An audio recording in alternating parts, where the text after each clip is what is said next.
शिवरात्रि पर ले सभी के कल्याण का संकल्प। शिवरात्रि केवल उपवास, पूजा अर्चना और जलाभिषेक का पर्व नहीं, यह आत्मचिंतन और कल्याण के विचारों को जगाने का अवसर है। प्रकृति के 3 गुण है, सत्व, रज और तम। भगवान शिव इन तीनों गुणों से परे और करुणा के स्रोत है। वह देवों के देव आशुतोष है, जो थोड़े से भाव से प्रसन्न हो जाते हैं। शिव का स्वरूप विरोधियों का संतुलन है। वह अर्ध नारीश्वर है, यानी स्त्री और पुरुष दोनों के गुणों का मेल खाते हैं। उनके गले में सर्प है और सिर पर चंद्रमा।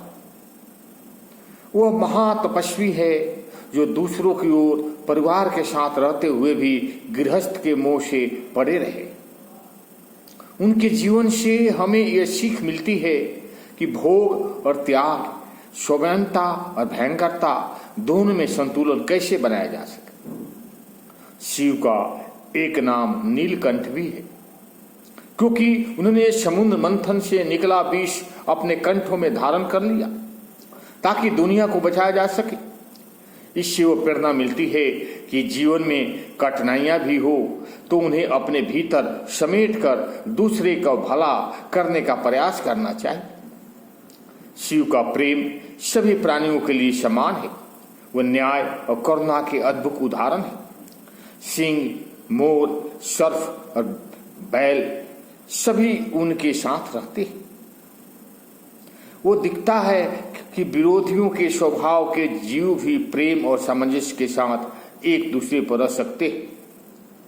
शिव केवल संहार के देवता नहीं है, वह अज्ञान, मोह, अहंकार और लोभ का नाश करने वाले भी।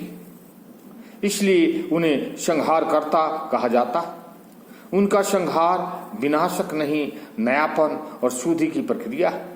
वो हमारी आत्मा को बंधनों से मुक्त करने वाले।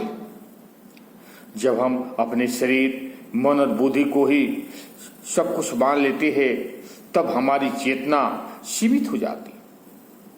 लेकिन जब हम शिव को भीतर अनुभव करते हैं, तब हमारी सोच, व्यवहार और दृष्टिकोण सात्विक और कल्याणकारी बन जाते। शिव का स्मरण गंगा स्नान जैसा।